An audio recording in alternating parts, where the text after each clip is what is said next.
I've gotten a lot of comments regarding single mothers being victims.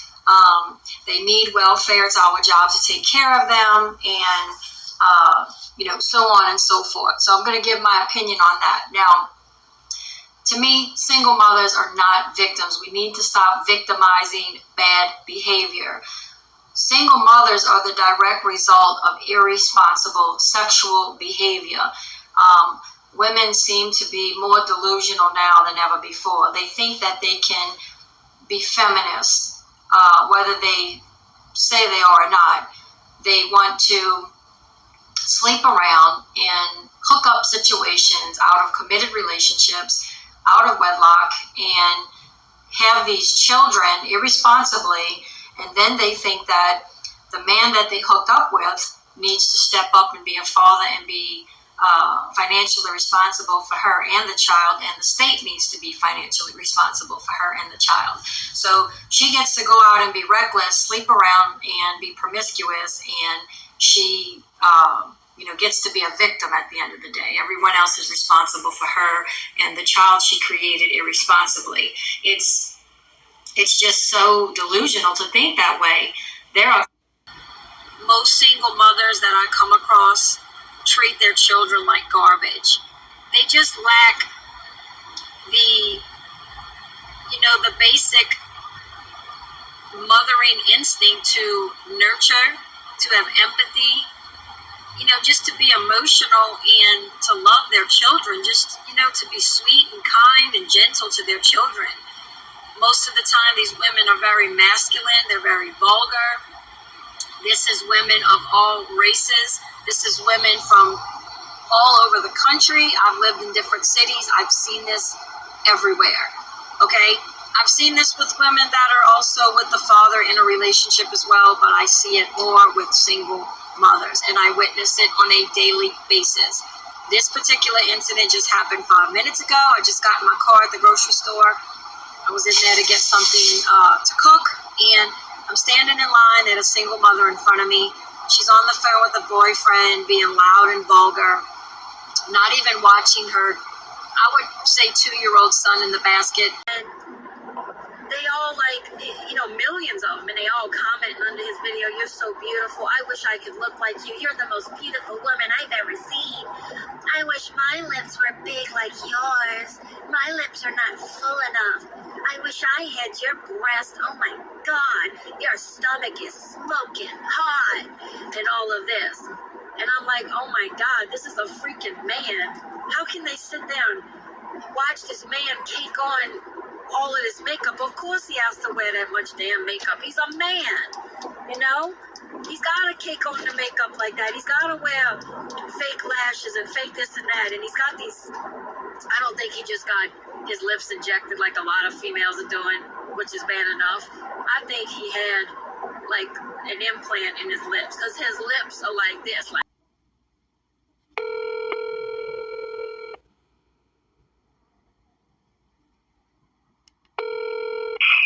afternoon, Crisis Line. Would you please hold for a counselor? Yeah, sure. Thank you, ma'am. One moment, please. Okay.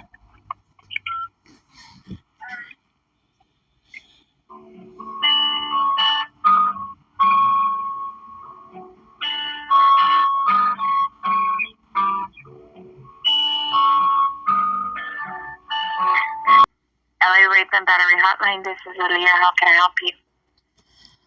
Yes, hi. I just wanted to ask you if it's okay to call here if you have questions in regards to domestic violence and sexual assault. Yes, if that's what we are. If the person is in crisis, or if you have just general questions. Yeah. Okay. All right. I just wanted to make sure that's what you guys do here. Yeah. Okay. So, well, I mean, maybe my issue might sound a little unusual. I don't know if you get calls like this or not, but I mean, these are still questions that I just have. So maybe you might be able to help me out. And if not, maybe you can refer me to a different line. But, I guess we could take it from there. So yeah, I pretty much run into videos and other content on social media that appears to promote a lot of victim blaming and victim shaming against women who had suffered some type of domestic abuse at the hands of their partners, and especially women who became single mothers as a result of dealing with those situations. And, I see that a lot of these content creators just say things that are just really, just ignorant and childish. They pretty much reflect that they just don't understand at all. And, for example, in my case, I became a single mother because I literally was sexually assaulted and raped, as well as domestically abused.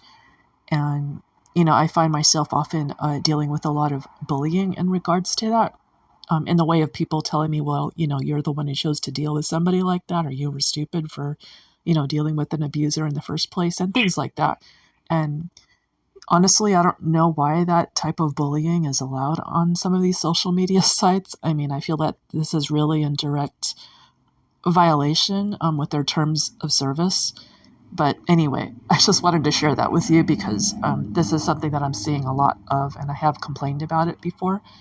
But basically, I was just calling today because I just wanted to know. I mean, because I see a lot more victim shaming than I see, abusers getting called out on their behavior. I just wanted to ask you if you have any information about what a person could look for as far as like red flags in an abuser. Just things along that line. If you have information like that. Yeah, so specific red flags are an abuser will be very, they tend to be very enchanting. They're very, if they state that they're going to want to give you the moon, the stars right away, obviously that's a huge red flag. Oh my gosh. They tend to be very sweet and loving right away and say that you're their world and everything, and that they can't live without you, and it could be maybe a week and they're already stating this. That's a huge red flag. Just other things like them just talking about themselves, not really listening to you. If you tell them something, if you ask them to paraphrase it back to you, they probably couldn't because they're not paying attention to you. They're really only worried about their needs and what's their biggest benefit and what they can benefit from you. And they also will try to dig deep into knowing what is your insecurities, and especially from single moms that have been in an abusive relationship, they kind of, if you haven't had therapy or gone through DV classes, sometimes they kind of know. They have fillers out there, and they know, and they will, again, try, to do the whining, the dining, and do the whole cycle. Oh, okay. Yeah, you see, it's kind of difficult, to see these things because, I mean, as I'm sure you know, a lot of abusers, they can be very subtle in the beginning, I would say, of course. Yeah, because most might see these as being more like pink flags, not necessarily red flags, and then it's usually the victim that thinks that they are the one with the problem or they're the ones who are crazy, especially because a lot of abusers, they're master manipulators and they usually have, a lot of friends and family who love them and things like that. And so that's often the reason I think that the victim thinks that they are the one who is at fault or that they are the one with the problem and, things like that, and unfortunately. Well, yeah, because they try to be, they're extreme, they're charmers. Yeah. Most charmers, everybody likes them, but they're narcissistic. And they have different ways where they treat different people because narcissists have to be validated by a lot of people. Yeah. So they will change. They're like chameleons. If you've seen a chameleon, they're like chameleons. They're going to be different with everybody else. But with the person that they're intimate with, then that's the person who's going to get the rep or the real person. Because that's the person who they're going to take out any aggression that they have, any insecurities, because usually they're very insecure people. Okay, and I'm just curious, like, why is it that it's usually only the victim that, the abuser the abuser is mean to? And why are they nice to everyone else and mean only to their partner? Do you have any information on that? I mean, I'm just curious. Yeah, because because they're able to control their partner. It's a whole thing. It's a whole thing about power and control. So if they're able to control this person, whoever they're able to control is that person that they're gonna be that person. Okay. Be that way to that person. I see. And okay, so I guess this next question I have might be a little tricky, but I'm also just trying to understand that mindset of that type of person, because I mean, I imagine on some level they do love their partner, but they just seem like they have their own twisted way of showing it. I mean, do you think it could just be the way they grew up or something, or maybe that it's just... Yeah, it's all about the way, it's all the trauma that they had. They grew up in a home that was abusive. And I would not necessarily say that they love their partners. They don't know how to love people. That's the truth. So realistically, it's very rare that a narcissist will really love their partner. They might care for their partner, but it's not love. Love is something that you're not going to hurt the other person, so they don't love that person. They love the control that they have on that person and be able to manipulate that person, but they don't truly love that person. Yeah, so what is the signs of, well, I don't know, that's a whole other subject right there. But I mean, I know we've been talking about what to look for in an abusive partner, but what about, how would you know if that's the one? I mean, that's kind of hard to see too. I mean, how do you know if that person genuinely loves you? Is that kind of something that they just kind of show over time through their actions? Or, I mean, because abusers, they could be really convincing though. I mean, everything could be great for months and, sometimes even years. And then it's not until, later that they start to show their true colors. Yeah, that's why I just, you know what I mean? It's really hard to say. It's hard to tell sometimes. So, yeah. But do you think there is a surefire way? Yeah. So usually it just depends, on, again, what, there's abusers that are very good at hiding the way they truly are. It'll take a long time. And it depends also on the form of trauma that they have. There's some that haven't had much traumatic events in their life, but have had some. There's some that really hate women, but will act like they like them and will be totally different and will take it on the person. And then there's just some that can't, that can be in a relationship.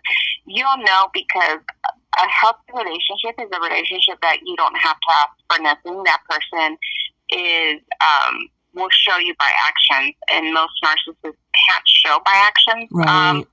So they can show to a certain point, but they won't because it's all about them. Right. So if they do something, they expect something in return. In a healthy relationship, whoever wants to do something for their partner, that's how it is. You will also know because a lot of people think that, he loves me because he calls me all day and he wants to know, how I'm doing. That's not love. That's just, I'm controlling you and I need to make sure where you're at. If they tell you, can you share your location with me? Another way of controlling. So there's different ways that they're going to show.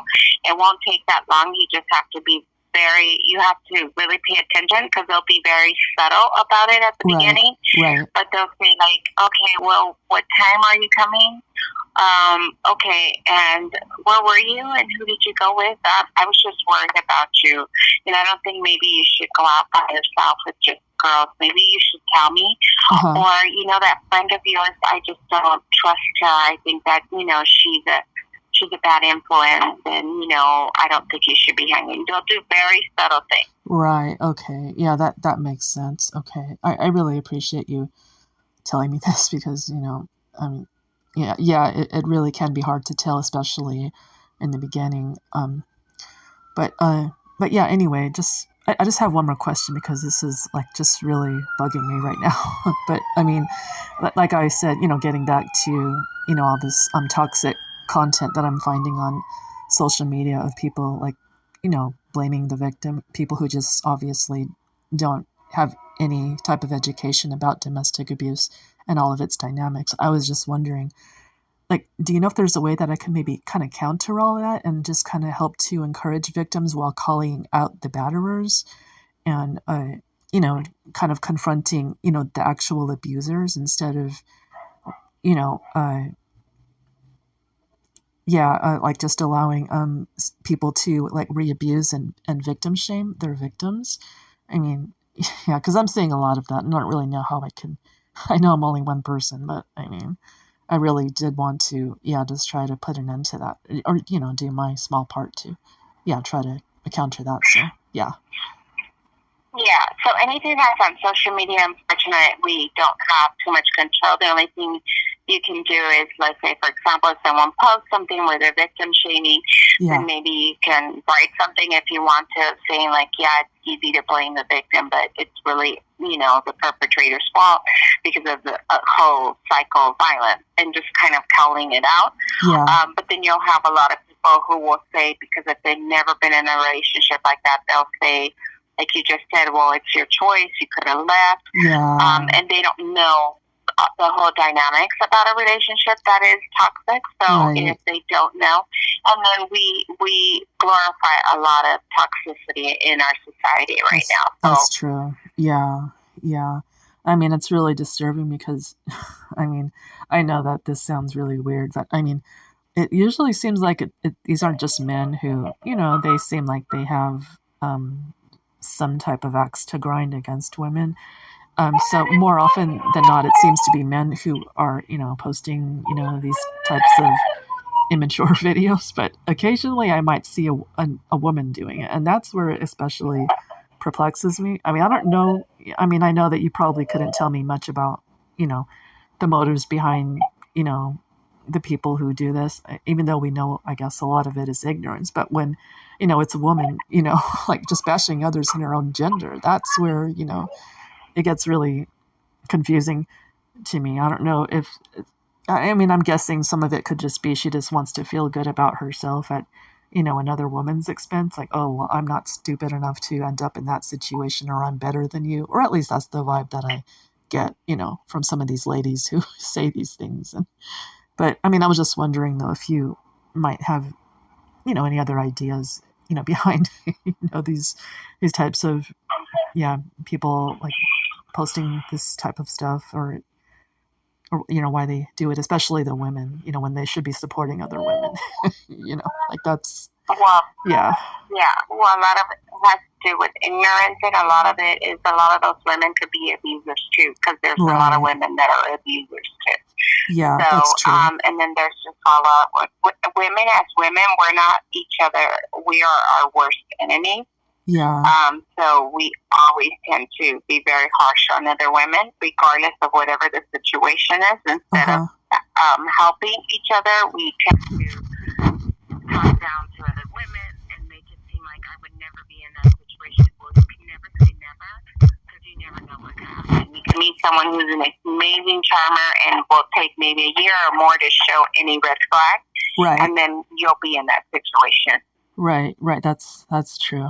Yeah, very well said. Yeah, I really appreciate you giving me all this information. And yeah, I think I have an idea of what to look for in an abuser. I've been in that situation myself, and like there's this one lady who comes to mind who, she was just saying all these things, about, well, these women they're just promiscuous. They're, and it's not true. Like I said, I was raped, and I'm not one who goes around, sleeping around with different guys, being irresponsible and, all these things. Like, she doesn't know the entire situation. And but I mean, I'm just pointing out an example of one lady, that stands out in the front of my mind, who's, posting these videos. And and I really do hope in the future that whoever moderates this site, will, like just control like these users who are saying these things. But until then, I would just like to do my part to try to empower myself and others.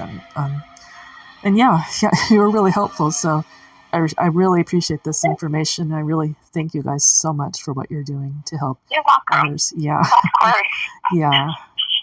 Yeah. Okay. And if I have any other questions in the future, I'll call back. I'm sorry. What were your hours? Are you guys 24 hours, or are you just open during? We're 24 hours. Oh, okay. No, we're 24 hours. Okay, I'm glad to hear that. Okay. Okay. Okay. Thank you so much. It was great speaking with you. Have a great You're rest welcome. of the day. Take care. Okay. You too. You too.